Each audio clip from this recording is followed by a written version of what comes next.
The UK wants Europe to use British satellite constellations instead of building a standalone European one.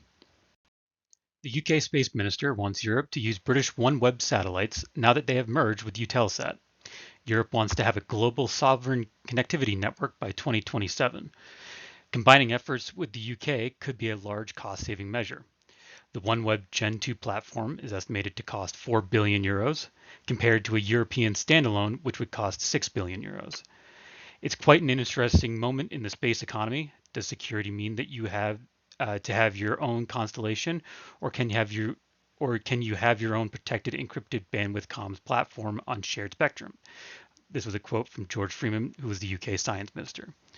OneWeb satellites were built by prime contractor Airbus OneWeb Satellites, a Florida-based joint venture the operator shares with Europe's Airbus. Much of Gen 2 satellites would likely be built in France and Germany, but there are bits of the supply chain that we are ready to supply.